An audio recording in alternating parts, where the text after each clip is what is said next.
Reka subire ndabahaye kaze ntiwarundi namwe warundi kaze mudukurikira muri mu bihingo itandukanye gizwe cacu c'u Burundi ndabahaye mwiriwe abandi ndabahaye mwaramutse bivanye naho muherereye nditeka n'umunezero ntangere byo gusubira kubana namwe banywanyi mukurikira amakuru n'ibiganiro tubashikiriza kuyimbonesha kuri mukunda cyane ya Isange TV ndabahaye kaze rero mu makuru yo kuri iri joro n'amakuru menshi cyane n'amakuru amasoko yacu yiriwe atwegeranyeza ijya nino mubo tuba twagiye twohereza mu mihingo itandukanye ngo badutororokanirize amakuru kuri aya masaha rero mwirijoro yose barayadushikirije natwe tugira tuyabashikirize uko yakabaye n'amakuru rero ari buze gushimikira ku ngingo nkuru zikurikira turaza kunyarukira ku makuru arebana n'urugendo umukuru w'igihugu cy'u Burundi Evariste Ndayishimiye yarafise muri Ethiopia aho yari yitavye inama y'abakuru b'ibihugu bigize umuryango wa Afrika yunze ubumwe aho ndetse byarangiye banatoye uzorongora uyu muryango mu kiringo cyo guhera muri uyu mwaka wa 2025 ivyo ntabwo ari byo turaza kugaruka kuko turabibabariye ku munsi w'ejo ahubwo nyuma yuko inama isozerewe ngaho nyene muri Ethiopia ese icoba gikurikiye ko coba ari giki ico turubuze kubabarira nuko kuri ubu ngubu rero nyuma yuko umukuru w'igihugu cy'u Burundi Evariste Ndayishimiye akukurutse muri Ethiopia yishikira ngaha i Bujumbura kuri Melchior Ndadaye nyene kuri ico kibuga c'indege Melchior Ndadaye amakuru duhawe n'amasoko yacu nuko indege yarireruye umukuru w'igihugu cy'u Burundi Evariste Ndayishimiye yoba irashwe kuri ubu rero biravuga ko yoba ahakomerekeye n'amakuru rero gitumbuka adushikiye dushikirijwe n'amasoko yacu n'amakuru rero ateye ubwoba Burundi ibujumbura ibara riraguye Burundi namwe Burundi kazi muroge magabo ibibaye muri iri joro ngaha ibujumbura nagacamutwe nyuma yuko rero umukuru w'igihugu cy'u Burundi Evariste Ndayishimiye yerekeje muri Ethiopia aho yari yitavye inama y'abakuru b'ibihugu n'amareta yabo bigize umuryango wa Afrika yunze ubumwe ni inama rero yari yabereye muri Ethiopia yavuye ngaha i Burundi kwigenekerezo rya 14 ruhuma mu mwaka wa 2025 ubwo rero yari ajanye n'umutamukanyi wiwe Angeline Ndayishimiye naho nyene wari witavye inama ngaho muri Afrika muri Ethiopia nyene ni inama igira ya 29 y'abatamukanye b'abakuru b'ibihugu vya Afrika nyene nayo yari yabereye ngaho muri Ethiopia nyuma rero yuko umukuru w'igihugu cy'u Burundi Evariste Ndayishimiye yuriye indege imwerekeza ngaho muri Ethiopia amakuru yasigaye aravugwa ari menshi hari amakuru twaronkaga avuga ngo kudeta zoba zitanguye Evariste Ndayishimiye ngo arasubirijwe Prime Niyongabo ngo yaba ashize ko ubutegetsi bushasha ayo namakuru twamiturarozwa n'amasoko yacu nyene ivyari biriko biraberagaho ibujumbura sivyo byonyene twakomeje no kumva andi makuru adushikirizwa avuga ko ngo kuri ubu umugwi witwaje ibigwanisho M23 woba uteye Bujumbura ngo woba uturutse ngaho nyene Bukavu ugaca winjira Bujumbura n'amakuru menshi cyane twamye turarozwa n'amasoko yacu agaruka kubiriko birabera ngaha ibujumbura ni mu gihe rero kandi umutekano muri Republika Iharanira Intwaro Rusange ya Kongo wari wamaze gutosekara nyuma yuko kandi umutekano wa Kongo nyine utosekaye hari amakuru twarose mu gitondo twayabashikirije yari hari itangazo nyine ryari risohowe na Colonel Nanga uyobora ihuriro rya AFC ndetse na M23 ryashikirijwe Prime Niyongabo ori musaba ko yokura ingabo z'u Burundi ku butaka bwa Republika Iharanira Intwaro Rusange ya Kongo mu masaha make y'ubundi ashize twumvise muri Republika Iharanira Intwaro Rusange ya Kongo ko hoba hari ko harabera imigwano ndetse binavuga ko ngo hoba hari ibisasu Kongo yoba yarashe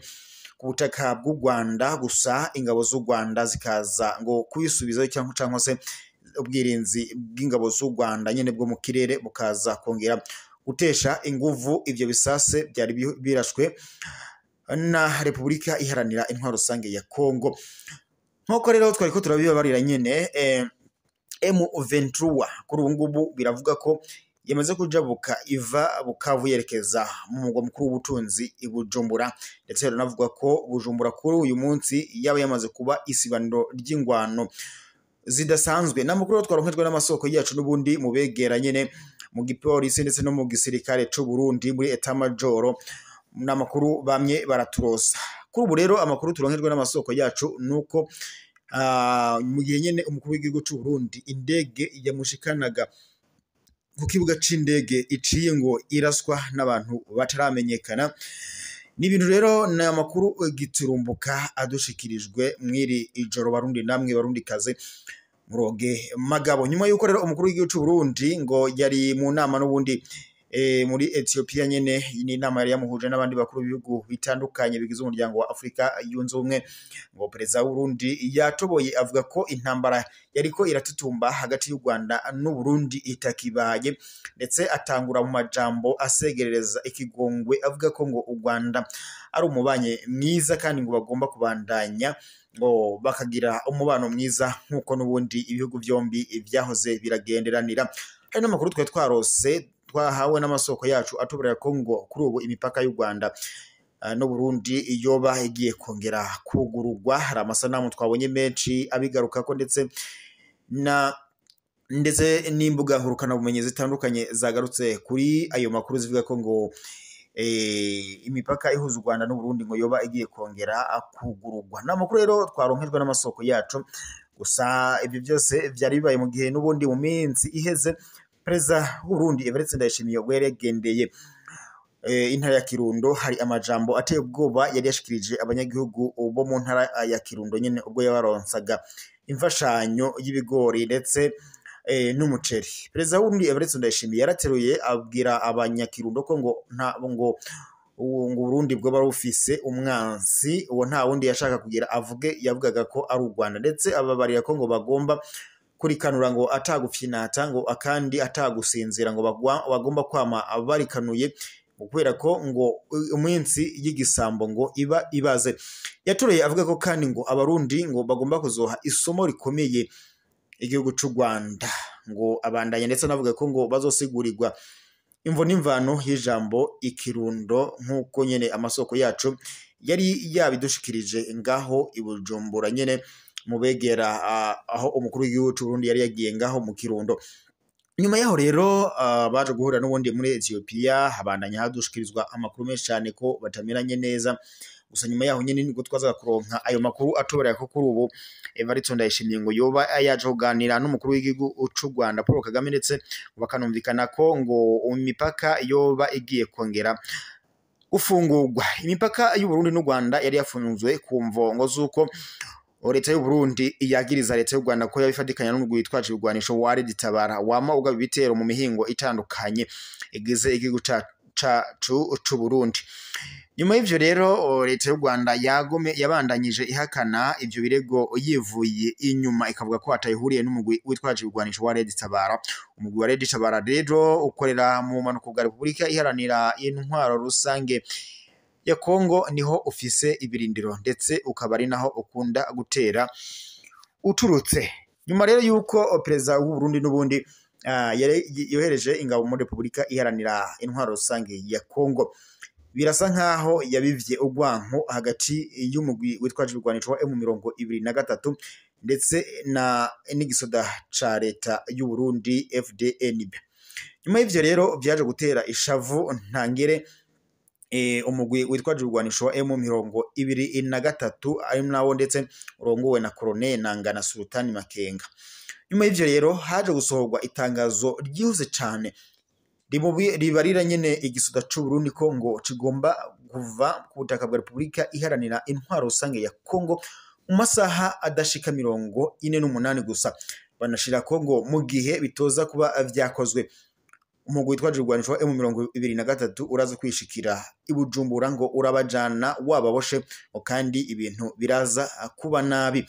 Perezida w'u Burundi rero bivuga ko ngo yama yohereza ingabo muri Repubulika iharanira intwaro rusange ya Kongo kumva zuko ngo yoba hari amadolari yoba yarahawe na perezida wa Kongo atwani Felix Tshisekedi Tshilombo. Ivyo rero birabandanya bishavuza abarundi n'abarundi kazi bivanye no kungene abasoda b'u Burundi bajya kugwa muri Repubulika iharanira intwaro rusange ya Kongo ataco bagwanira. Perezida w'u Burundi rero nyuma y'ivyo byose yoherejwe itangazo uri mu usaba ko yokura izo ngabo zose ziri muri Repubulika Iharanira Intwaro Rusange ya Kongo nyene z'u Burundi canke zikaza ngo gutahanwa ziboshe. Perezida w'Uburundi rero Evariste Ndayishimiye mu bwoba ntangere amaze iminsi yarafise ubwoba kuko intambara iriko irabera mu buseruko bwa Repubulika Iharanira Intwaro Rusange ya Kongo izohava ijabuka igaca ishika mu Burundi. Ni ibintu yamye arasigura mu bihe bitandukanye no mu minsi iheze ubwo yagiranaga inama n'abakuru b'ibihugu n'amareta ngaha mu Burundi nyene yongeye kubigaruka ko avuga ko intambara ya Kongo yoba igiye kubiya karere, ndetse avuga ko agiye gukaza umutekano w'igihugu ciwe ngo kuko iyi ntambara izohava iva muri Repubulika Iharanira Intwaro Rusange ya Kongo ikajabuka yerekeza mu gihugu cacu c'u Burundi. Perezida rero w'u Burundi